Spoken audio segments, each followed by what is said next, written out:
तो क्या आने वाली है बड़ी मंदी। नमस्ते दोस्तों, आज है 4 अक्टूबर 2024 और आइए जानते हैं कि क्या है मार्केट के हाल, कौन सा स्टॉक्स क्या मोमेंटम ले रहा है, इंडेक्स और कितना गिर सकता है। तो आइए हम एक बार निफ्टी के हाल देखते हैं। जिस तरीके से आज इसने शॉर्ट कवरिंग लेके वापस मुड़ा था, तो हो सकता है ये अपने नीचे के बड़े टारगेट को अचीव करे।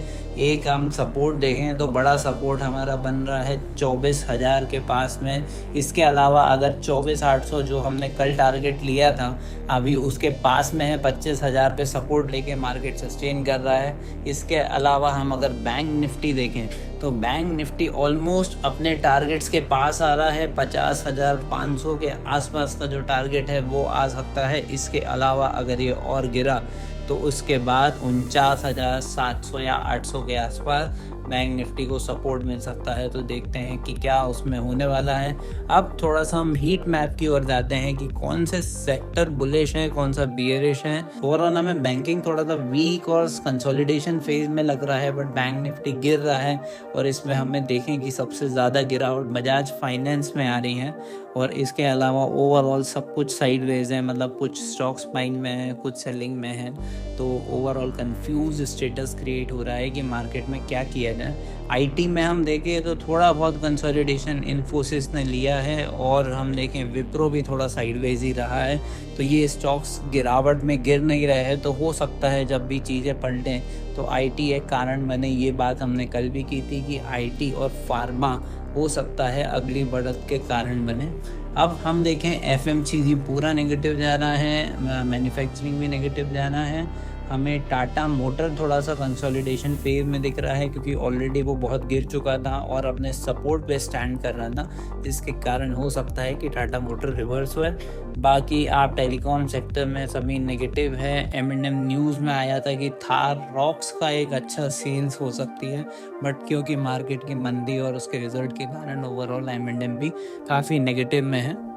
इसके अलावा ओवरऑल चीज़ें आप देखेंगे अभी नेगेटिव कंसोलिडेशन में है। तो अब हमें इंडेक्स को फॉलो करना है कि उसमें क्या हो सकता है। तो आइए थोड़ा सा हम इसमें ओवाई डेटा पे भी बात कर लेते हैं। हमने इंडेक्स की तो बात कर ही ली है। अब अगर हम निफ्टी का ओवाई डेटा देखेंगे तो 10 अक्टूबर की एक्सपायरी के हिसाब से ये अपने टारगेट के पास जा रहा है। आज 25,000 का सपोर्ट उसने ले लिया, क्योंकि 25,000 पे पुट राइटर अच्छे से स्टैंड कर रहे हैं, जिन्होंने मार्केट को एक सपोर्ट दिया है।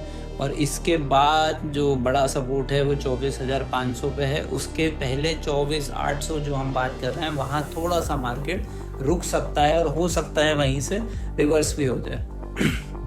अब एक बार बैंक निफ्टी का हम चेक कर लेते हैं। तो बैंक निफ्टी में आप देखेंगे कि 51,500 पे एक बड़े पुट राइटर और कॉल राइटर का कंसोलिडेशन हो रहा है, कि दोनों का एक टकराव हो रहा है, कि दोनों साइड वहाँ पे मार्केट स्थिर रह सकता है, प्रीमियम मेल्ट हो सकती है।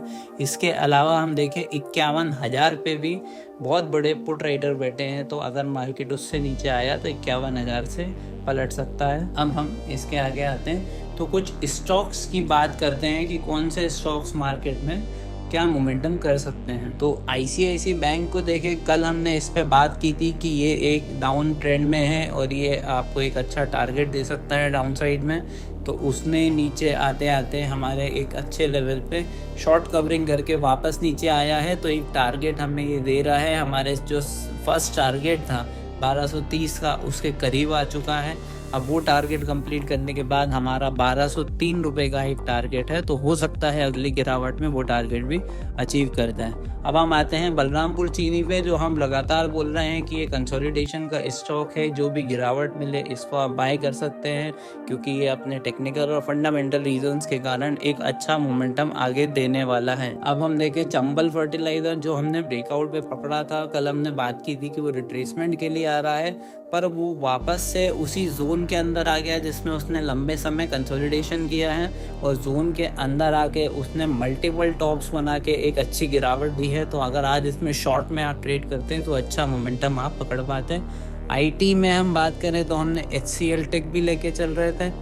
तो HCL टेक, जैसा कि हमने बात की कि पूरा आईटी कंसोलिडेशन में है, तो HCL टेक कंसोलिडेशन में है। मैं साथ ही साथ आपको इन्फी भी शेयर कर देता हूँ। तो इन्फोसिस भी साइडवेज में है, और अगर मार्केट का सपोर्ट मिला तो एक अच्छा अप ट्रेंड मूव आ सकता है। तो अगर ये डाउन ट्रेंड लाइन टूटती है तो मैं इन दोनों स्टॉक्स में इन्फोसिस के साथ जाना पसंद करूँगा। अब एशियन पेंट लगातार गिर रहा है क्योंकि क्रूड ऑयल लगातार बढ़ रहा है, तो ये काफ़ी नीचे आ चुका है। अब हमारे थोड़े बहुत जो टारगेट फर्स्ट टारगेट अचीव कर लिया है, सेकंड टारगेट के पास आ रहा है जो कि है 3000 रुपये का। इसके बाद केमिकल स्टॉक हमने डिस्कस कर लिया है। दीपक फर्टिलाइज़र भी कंसोलिडेशन फेज़ में है। जो हम फार्मा की बात कर रहे थे, तो डॉक्टर लाल पैथलैब ने आज अच्छा मोमेंटम दिया है। आज की अगर हम पूरी जर्नी की बात करें तो 2% का रिटर्न दिया है। कल हमने आपसे ये स्टॉक शेयर किया था। अजंता फार्मा भी एक पॉजिटिव मूवमेंट देने के बाद वो साइडवेज हुआ है। तो आप भी अगर ट्रेडिंग में हैं या कोई पोर्टफोलियो आपका मैनेज कर रहे हैं तो थोड़ा सा स्टॉप लॉस लगा के ट्रेड कीजिए और लालच मत करिए, क्योंकि अगर आपको लगता है कि आपके पोर्टफोलियो का 5% या मैक्सिमम 10% अगर लॉस में आ गया है तो एक बार चाहें तो बुक करके आप दोबारा प्लानिंग कर सकते हैं कि मार्केट में जो चीज़ चल रही है उस पर ट्रेड करें। तो और भी अपडेट और लर्निंग के लिए फॉलो करिए श्योर वेल्थ एकेडमी को।